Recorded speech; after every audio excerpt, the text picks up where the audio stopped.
that? How do you know that?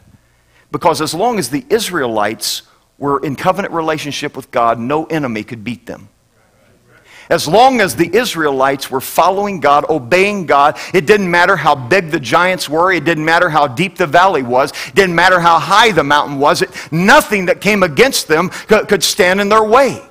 Because they were consecrated to God. And because of that, they enjoyed victory every day of their life. Even though there might have been enemies that came all around, even though the spears were sharp and the nights were dark, in the midst of this, because of the consecration, because of the covenant relationship that he had with his people, they recognized we're his treasure and there was no enemy that could defeat them. I believe that we need to get into a place like that again. Because now any old thing, we stub our toe and we believe that God has forsaken us. When you're consecrated to God, you recognize that you are his peculiar treasure, that you are his treasure, that you are his. He consecrated that people. He showed them that he had a plan and a purpose and a place for them.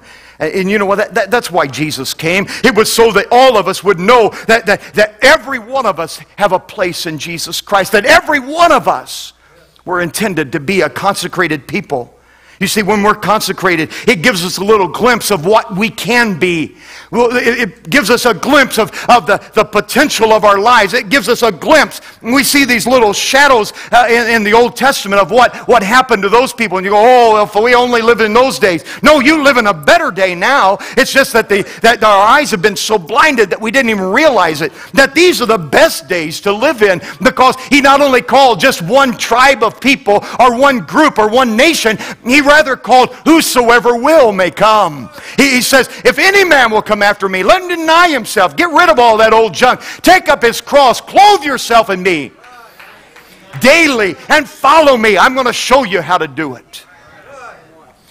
I believe that this is so important, and I don't want to just quickly, I don't want us to miss any part of this. You see, when something is consecrated, it means it's presented to God. It's dedicated to him, either in prayer, commitment. It means it's marked with oil, with blood, they were clothed. I missed that they were sprinkled too. After they got their new clothes on, then they sprinkled them with this. Don't you know they had pink polka dots all over them? It's in there. We can read it some other time. But the most important thing was that they were reserved for one purpose. Now, in a practical way, I brought a special treasure today, and I've got to be very, very careful. You know what this is? This is a special treasure. There's three questions on your paper there. I want you to write them down very quickly. I want you to write these words. In a practical way, we ask, who created it? How is it used? And what's inside? Who created it? How is it used? And what's inside? Whenever you think about treasures, you say, Mark, this is an old, ugly, brown jug. It's not even pretty. It's got all kinds of marks on it. It's got junk on it. It's got something that's been glued on there. You know that the very first thing that when a collector will look at an old jug like this, they'll usually look for a mark. And they'll want to see, oh, it's stamped here by somebody's name. It's marked. Other times they'll want to know the real treasure of it is like the Antique Roadshow. How is it used? How is it used? In other words, if I were to tell you that this was George Washington's little brown jug, it would have a whole different meaning than being stuck here. It would be in the Smithsonian somewhere under a glass case and lights and everything else. And they would look at this and we'd all go, ooh and ah. We'd take pictures of it. Maybe get a postcard. That's a good brown jug. Man, oh man, that's George Washington's. We'd come back home after our visit and we would tell everybody, I saw George Washington's brown jug, and it's wonderful. You should have seen it. I nearly passed out when I saw it. It was wonderful. Now, sometimes the treasure is not in who created it. It's not in how it was used, but rather the treasure is inside. Now, what if I were to tell you that George Washington hid the secret copy of the Constitution in here? What was inside was far more important than the old ceramic Right? You know what? The Scripture says that we have this treasure in earthen vessels. Old brown jugs. Look around you, you're sitting among brown jugs. Varying shades of brown. And you know what? We look at this and we see this right here.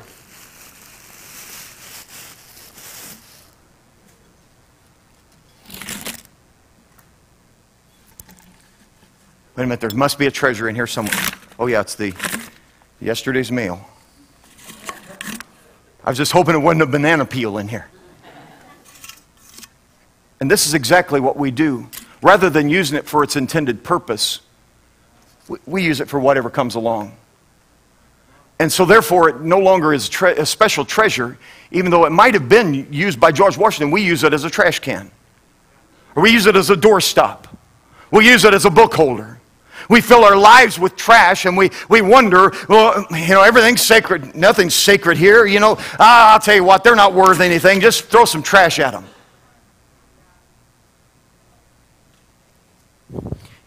Did you grab one from the thing? Did you grab it? Let me see that. Just give me one of them. Oh, that's a good one right there, that little one. Sometimes we don't even recognize the preciousness of these things or the memories that they have. We don't understand all of the things that these mean. And we just cast them aside. These were set in the sprinkler room and have been in there for I don't know how long. So if these are yours, I apologize. Somewhere along the line, you didn't get them. And so today, they're mine.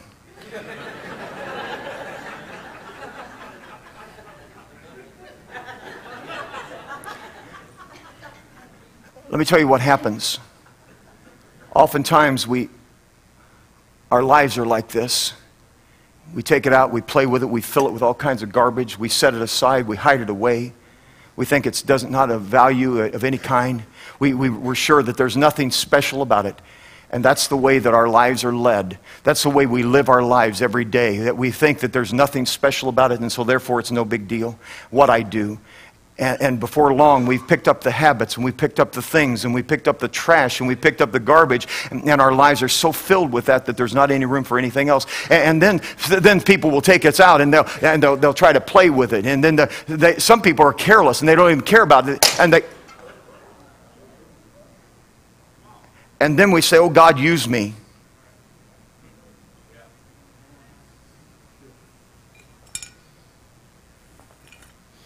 What do you have to offer? Lord, I'm messed up. All I got's this.